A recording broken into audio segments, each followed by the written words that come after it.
Sa mapagpalang araw po sa inyong lahat. Ngayon po ay August 6, 2024, Martes. At ngayon po ay pinagdiriwang natin ang kapistahan ng pagliliwanag sa bagong anyo ng Panginoon o Transfiguration. Ating po unang pagbasa at pagninilay sa araw na ito ay hinango mula sa aklat ni Propeta Daniel, chapter 7, verses 9 to 10 and verses 13 to 14. Habang ako'y nakatingin, may naglagay ng mga trono. Naupo sa isa sa mga ito ang isang nabubuhay magpakailanman. Kumikinang sa kaputian ang kanyang kasuotan at parang lantay na lana ang kanyang buhok. Ang trono niya ay nagniningning. Ang mga gulong nito ay apoy na nagliliyab, waring agos ng tubig. Ang apoy na bumubuga mula sa trono. Ang naglilingkod sa kanya ay 1,000,000 bukod pa sa milyong-milyong nakaantabay. Umanda na siya sa paggagawad ng hatol at binuksan ng mga aklat. Patuloy ang aking pangitain.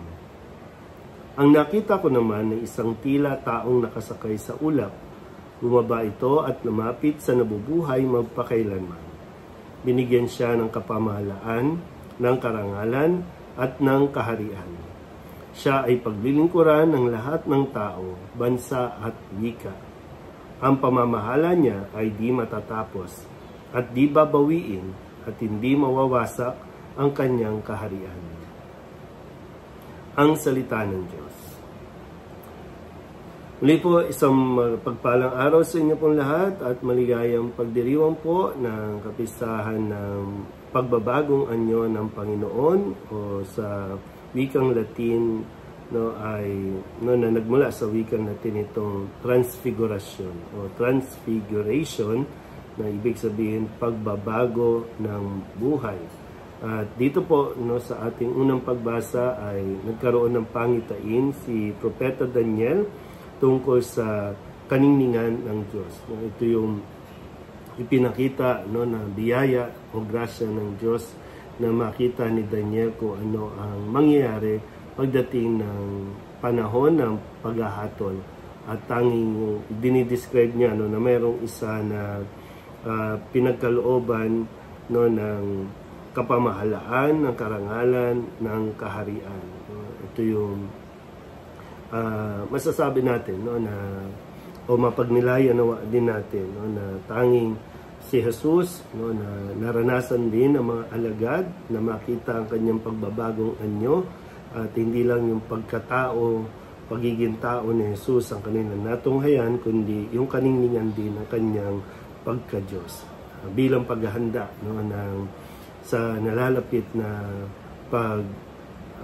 bibigay ng buhay ni Jesus para sa kaligtasan ng tao.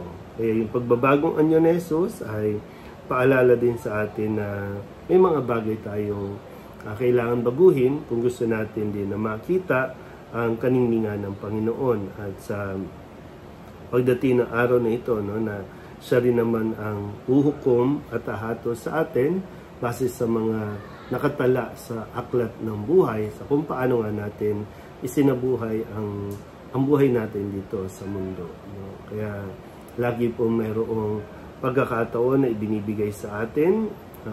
Kumbaga, kung hindi ka maniniwala, malaking kawalan nito para sa iyo na hindi lang katang-isip, hindi lang basta kwento-kwento na ang Panginoong Diyos sa pamamagitan ng kanyang anak na si Jesucristo na hatol pagdating ng araw sa atin.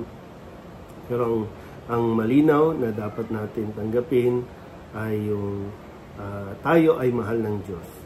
Tayo ay minamahal niya kung kaya ibinigay sa atin ang kanyang bugtong na anak para tayo po ay madala sa daan na tungo sa pagbabagong buhay. Kung sakali po na hindi naging maayos ang ating buhay o hindi natin na isabuhay ang ating buhay ng ayon sa kagustuhan ng Diyos, lagi pong mayroong pagkakataon para ituwid ito, para makabalik tayo sa tamang daan. At ang kaningningan ng Diyos, ang kanyang kaluwalhatian ay liwanag din nawa sa ating mga buhay, sa ating mga isipan. Muli po, isang mapagpalang araw sa inyo. God bless po.